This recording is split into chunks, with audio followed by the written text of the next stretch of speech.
भाजपा सरकार के छत्तीसगढ़ में 1 साल की कार्यकाल पूरा होए के मौका में कांग्रेस राज्य में अव्यवस्था और कानून व्यवस्था के कमजोरी के आरोप लगावत दंतेवाड़ा में महिला कांग्रेस के नेतृत्व में धरना प्रदर्शन करी। ये मौका में दंतेवाड़ा जिला के महिला कांग्रेस की इकाई के पदाधिकारी मन के आरोप रही से कि प्रदेश में भाजपा सरकार के कार्यभार संभालते यहाँ न केवल अपराध की घटना बढ़ा जात है बल्कि भ्रष्टाचार की घटना भी लगातार बढ़त है, कि राज्य सरकार और प्रशासन के अधिकारी मन अंकुश लगाए में नाकाम साबित हुआ थे। करीबी कहने से कि जिला पंचायत अध्यक्ष तुलिका कर्मा, जिला पंचायत के सदस्य सुलोचना कर्मा के नेतृत्व में आगे भी धरना प्रदर्शन जारी रखे जाही।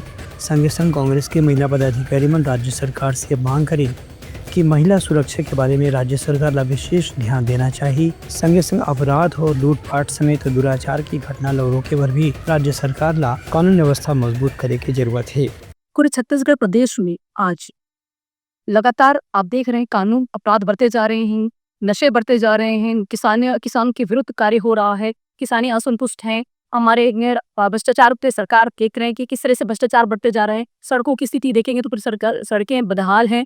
तो इसको देखते हुए हमारे प्रदेश से निर्देश मिला है कि हम लोगों को मौन धरना करना है, क्योंकि आप देख रहे हैं कि कोई भी कार्रवाई सरकार भारतीय जनता पार्टी की सरकार को बने 1 वर्ष हो गए और आप देख रहे हैं कि सरकार की विफलताएं इतनी सारी हो चुकी हैं कि जिनको हमको मौन रैना गिनाना पड़ रहा है। Bureau report Uttarakhand news.